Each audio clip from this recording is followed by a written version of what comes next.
ఏమి బతుకులాడు అంటే మనసును బతుకులాడు. ఇగలేపే ఇక కొంచెం నువ్వేపే నీకింత పుణ్యమే అడావుడైతే ఎంత కూసుకుంటున్నామండి. టైము చాలా కూసుకుంటుంది.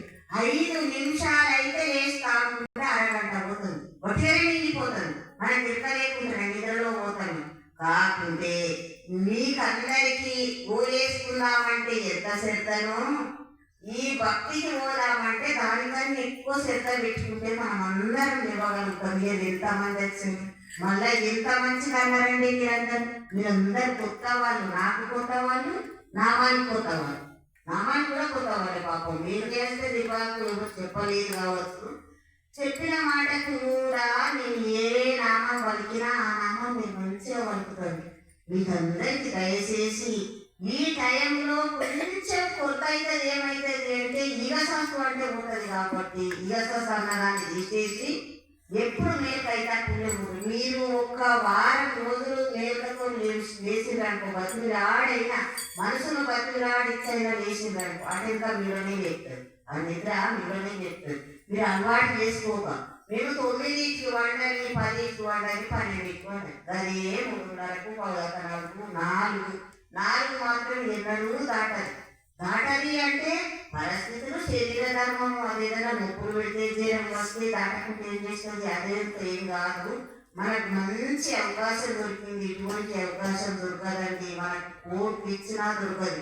మీరు పొద్దాక పని చేస్తే ఎంత సంపాదించుకుంటాను, దానికన్నా 10 రెట్ల పుణ్యం. మనం బాధాడుకుంటే తిరిగి వచ్చినాము అంటే వాళ్ళకి వినవచ్చునా, వినరాకున్నా, నిద్రపోయినా, మెల్లతోనున్నా, చదవకుంటున్నా అందరి చెవులలో నామం వేసి వచ్చినాం. ఎంత పుణ్యం అండి. మన ఈ స్వామి చెప్తాడు, పరోపకారం నిజం శరీరం. నీ శరీరం ఉన్నందుకు పరులకు ఉపకారం చేయమంటుంది. ఇది కూడా ఒక ఉపకారం. ఎందుకు అంటే నామం సామాన్యం కాదు.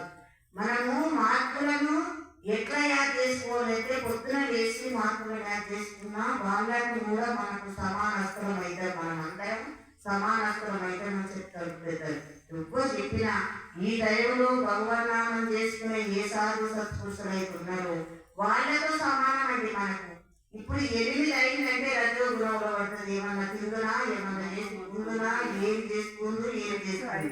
ఇంకా పుణ్యాతులు ఏం కూర చేసుకుందామని ఒకటి తిన్నాక ఏ కూర మీ ఇంట్లో ఏ కూర అయితే నీకే పోయింది, అన్నం పెట్టి కదా నీకు తినేది. ఈ అన్నం కొరకు ఈ కూర కొరకు వెతుకులాడుకుంటాము. మహాత్ముడు ఏం చెప్పిండు, నీవు బతుకుటానికి ఏం చేసుకున్నావు, ఎన్ని చేసుకున్నా నీ బతుకు కొరకు ఏమన్నా చేసుకున్నావా? నీ మీద నీకే దయ లేకపోతే నువ్వు ఎవరి మీద దయ చేస్తుంది. పరమాత్ముడు కూడా మా భక్త పరాధీనం అన్నాడు. భక్తులకు పరాధీనం అయితేనని చెప్పింది. మనకు అందరికి మీరు అందరికీ సర్వస్థతులు పుణ్యాత్తులు నాకు రాదు కాబట్టి ఏం చేస్తే ఎదింటే ఇప్పుడు అయిపోయే సర్వస్వం నువ్వుగా సర్వస్తే అట్లా నమ్ముతుంది. అట్లా లేదా ఇట్లా లేదా, అది కోరుకుంటే దొరుకుతుంది అంటే ఇట్లా లేదా. అది జ్ఞానంలోనే రావాలి కాబట్టి అది పూర్వజన్మ పుణ్యాలు కూడా ఉంటే సర్వస్తుంది. చదువు వచ్చిన దాన్ని అశ్రద్ధ చేసుకోకూడదు. ఎట్లా అశ్రద్ధ చేసుకుంటే ఎప్పుడు మనం బాగుపడతాం? మంచి మంచి విషయాలు దొరుకుతాయి. చదువులు సామాన్యం కాదండి. మన మానవ జన్మ సామాన్యంగా రాలేదు. సామాన్యంగా ఉంటే కలవదు. ఎందుకు? పశువు పక్షులు అన్నీ భార్య పిల్లలు అన్నీ ఉన్నాయి. గూడు కట్టుకుంటాను, కూర్చో ఉంది. నేను కూడా సంసారం చేస్తాను అంటాడు. అప్పుడు కూటతోనైనా మన బతుకుని వాళ్ళు ఉన్నట్టేనా? మనకు జ్ఞానం అనేది ఉన్నది, మనిషి అనేటువంటి ఉన్నది. ఎట్లా చేస్తే బతుకుతాము అనేటువంటి ఒక మనసులోనే ఉన్నది. ఆత్మలందరూ మన కొరకు బాధపడుతుందండి. ఈ జన్మ వచ్చి మానవులు ఎట్లా కడతీరుతారు? పాపం వీళ్ళందరూ ఎట్లా కడతీరుతారు అని. సర్వే జన సుఖంగా భవంతు అంటే సుఖంగా ఉండాలి జనమంతా, లోకమంతా అని బతుకుతారు వాళ్ళు. మనమేమనుకుంటామండి, సింగినా పుట్టకు శ్రీరామ రక్ష. నీవు ఆనందం చేసుకొని తింటానని బతుకుతానికి రాలేదండి. మనం ఇళ్ళలో చేసుకోవద్దని కాదు, మేము తింటలేమని కాదు, మేము తింటాను, మీరు తింటాను, అందరం తింటాను. అది మానము అనేటువంటి సంపాదన ఏమున్నది అంటే భక్తి ఉన్నదండి. భక్తిలో చాలా ఎక్కువ అదృష్టాలు కలిసినాయి. మనకు అన్ని విధాలు ఉట్టించింది. ఏమి తక్కువ ఉన్నదంటే మనకు దేవుడు ఏం పెట్టిందని నాకు ఒకరొకరు తిడతారు. దేవుని అది ఏం పెట్టిండు, నువ్వు ఏమిచ్చినావు? దేవుడికి ఏమి ఇచ్చినావు? నీకు ఏం పెట్టలేదు అనుకుంటాను. కాళ్ళు చేతులు కడుపు నూనె ముక్కు అన్ని ఇచ్చిండు.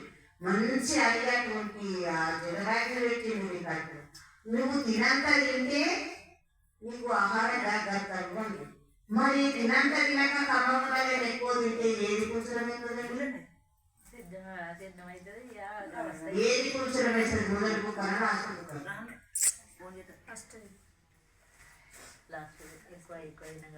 అది అక్కయ్యదానండి అక్కడ వేరున్నదా లోపలికి పోయినాక నీ 2 కాట్ల పొడుగుకే నీకు రుసులు మోరు తిన్నావు కానీ ఏ చెత్త అయినా శరీరమైనా తీసుకుపోయి కొట్టలేసినావు.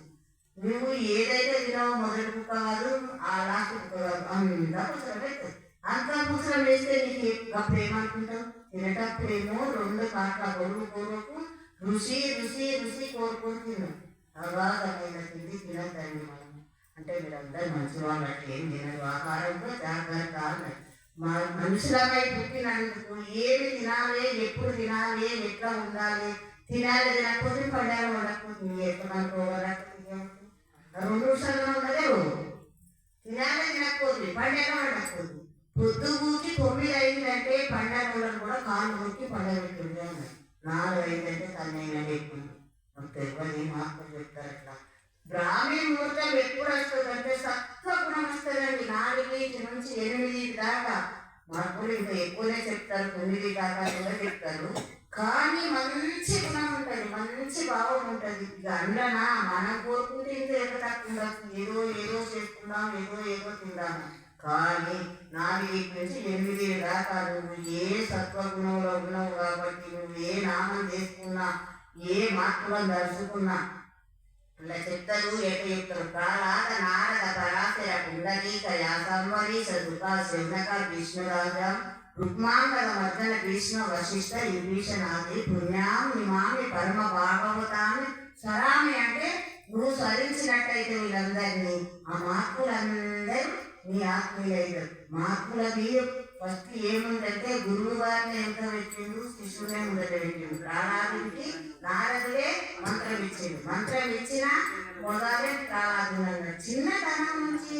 అందుకే ఈ మార్పులు ఏమంటారు, చిన్న పిల్లలకు మంచి మనసు ఉంటుందండి. మన పెద్దవాళ్ళకి ప్రతి కోరిక కోరుకున్నాం కాబట్టి మన మనసు అంతా కల్మష్టమైంది. ఎందుకు అంటే ఇష్టం వచ్చిన కోరిక కోరుకుంటాం, అది కాకపోతే దుఃఖపడ్డాము. నీకు ఏ కోరిక కోరేందుకు ఏడు సమాధానం భగవంతుడితోనే మనం సంబంధం పెట్టుకొని పిల్లలకే ఖర్చులు, పిల్లలకే సంపాదన, పిల్లలకే ఆస్తులు, పిల్లలకే బిల్డింగ్లు అన్ని కట్టుంది. కానీ ఒక్క భగవంతుడు నామాలని మనం నామం చేసుకుంటే ఎంత బాగుపడుతుంది.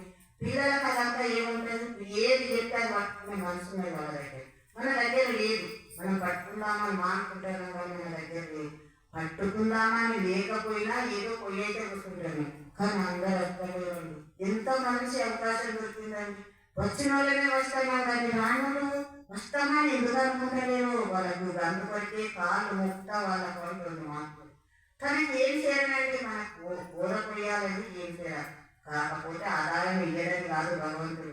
ఇట్లా ఎక్కడికి పోయినా భగవాన్ నామంలో నలుగురిని నువ్వు బాగు చేసినా కానీ నీ జన్మ కాదు 7 తరాల జన్మలు కూడా బాగుపడతాయి.